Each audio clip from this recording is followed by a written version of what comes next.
3 worst crypto tokens in the market right now that is impossible to make money on.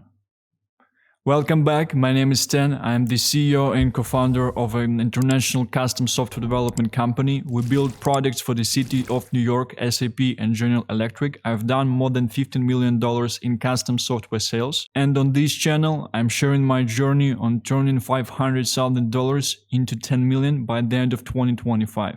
In this video, we will talk about opportunity cost, number one metric that will dictate your success in life and business. Let's start with the first project, which is BNB, the token connected to the Binance exchange, and this token is a separate blockchain by itself. It was huge in the last cycle. If you were here in 2020 and 2021, it was one of the first movers in terms of the alternatives to the Ethereum and Bitcoin and things like that. And it did quite well in the last market because we did not have a lot of alternatives. We did not have a lot of technologies. BNB was providing nice, fast and cheap transactions. It was easy to build on BNB as well. And Binance was taking over the market as well. So they were doing a lot of things. They were essentially increasing their market share, working on the product as well, and improving the reach that they have on the market as well. CZ, who is the founder of Binance, was essentially the core person in terms of all of these operations. He was leading the company forward. And the reason of why I'm telling about this in the past tense is because, as we all know, he is no longer the CEO of Binance and he can't no more do anything with the Binance as the company as well. Why I think that you should not hold this token at this stage? The main thing for that is obviously opportunity cost. This is definitely the mover of the previous market, of the last cycle. There are a bunch of shiny objects, and I think narrative of layer 1s and layer 2s this cycle, it will fly like crazy because everyone is projecting a large bull cycle, which essentially means that we will have a lot of transactions and a lot of liquidity, which would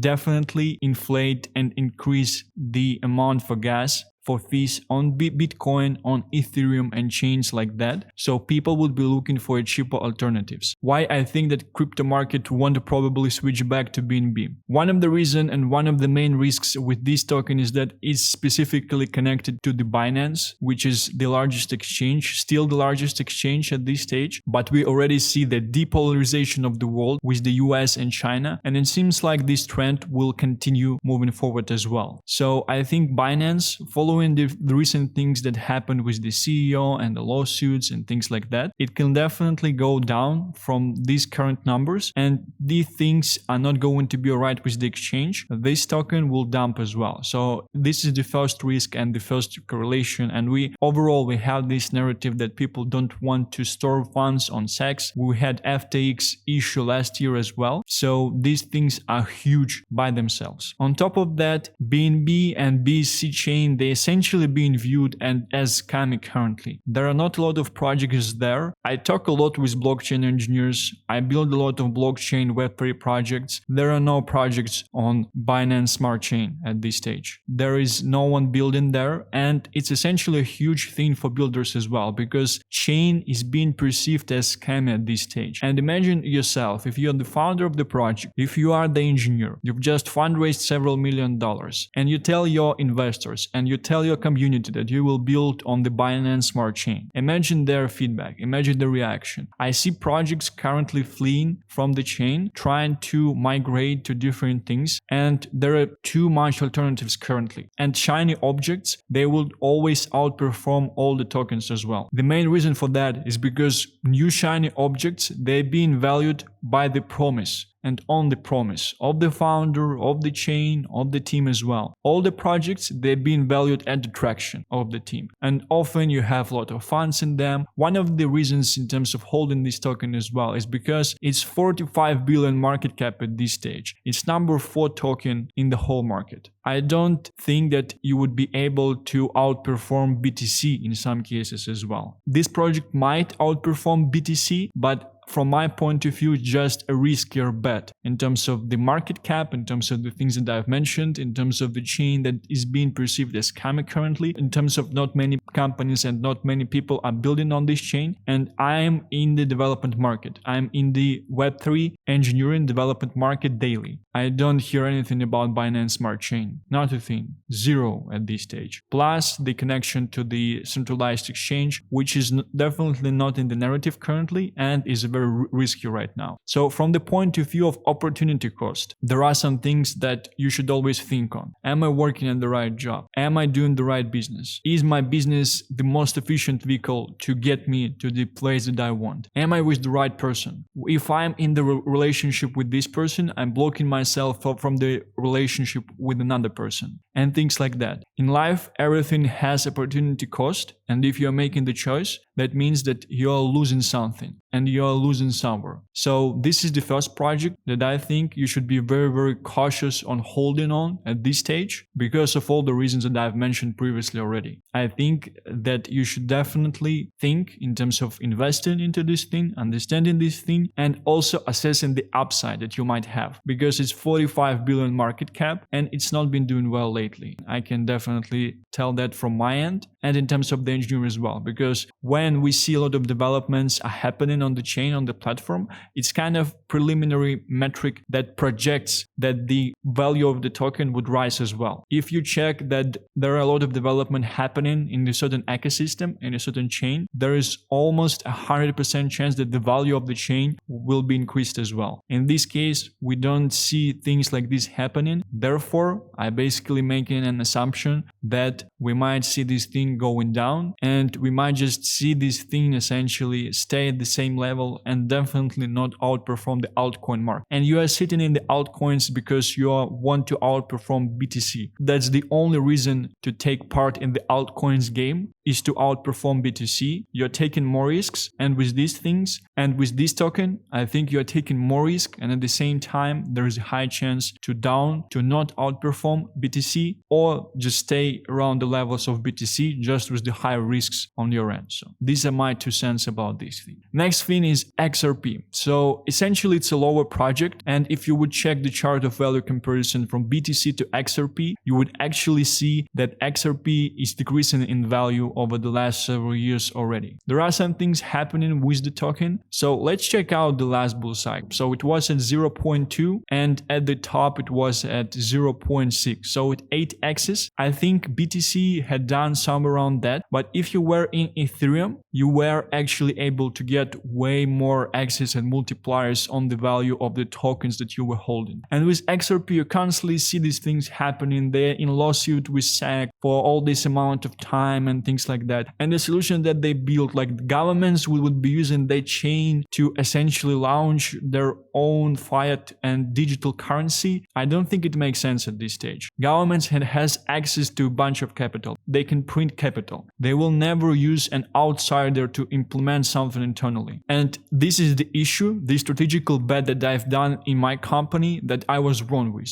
We were early in terms of the development of tokenization of the real estate, and I thought that as a private company we would be able to take on a lot of projects within the tokenization of the real estate with the governments and things like that, and in terms of the custom chains, in terms of the real world assets tokenization. What we see currently is that all these companies, all these larger funds and banks, they do not use any third-party providers. They basically just developed it internally with their internal security teams, with their internal engineers. They very, very seldom use any third-party help in terms of the integration and development, things like that. And this is the same exact thing that will happen with digital currencies once and if the government would decide to integrate something like that as well. It's just in terms of the opportunity cost. I know some people that are holding this token in this community, and yeah, it's just crazy. It's definitely not great to see them holding, and they themselves, they probably understand that like they're losing all this opportunity in terms of the shiny objects and new things that are pumping up as well and things like that. It's just a huge opportunity cost in terms of holding this thing, and I don't think that even if everything would be alright with the lawsuit and if governments will use this product, I actually know the guys that are implementing Bitcoin in El Salvador.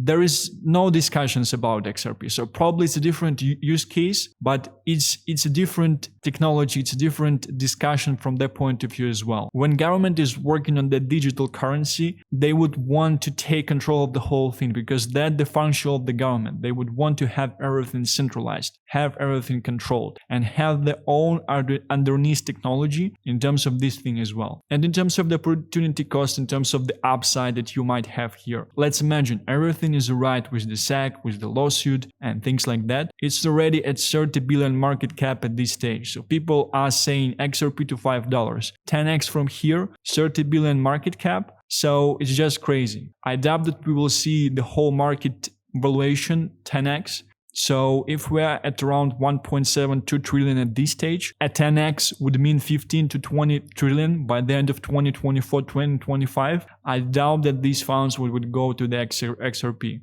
I don't even see this token outperforming BTC at this stage in the upcoming bull run. So it's a very hard hold from my point of view. I do not hold this token. If you're holding it, I think you should definitely reassess the opportunity cost that you're taking on and essentially the upside in terms of your investment as well, and how many years you've been holding this thing already and how much money you were able to make on it. Because currently we are at 0.56 and it was like 0.56 in 2018. So it's just crazy in terms of this point of view. You could have bought here, now you're at 0. 5 years later, 6 years later, because it's 2024 currently. That's not why I'm going into crypto, because the huge risks are also connected with the whole thing, because we're still in crypto. The market is not regulated. And it's very hard to hold something for 6 years. Imagine that you were holding Ethereum from 2018. It was like at what, like $80? You would do 50x, 40x in the last cycle. And I think Ethereum will show something this cycle as well. Just because of the TVL, because of DeFi, because of all the things that are being built and actually being used on Ethereum instead of XRP. I don't know any working products that I can use on XRP as well. Last but not least is Cardano.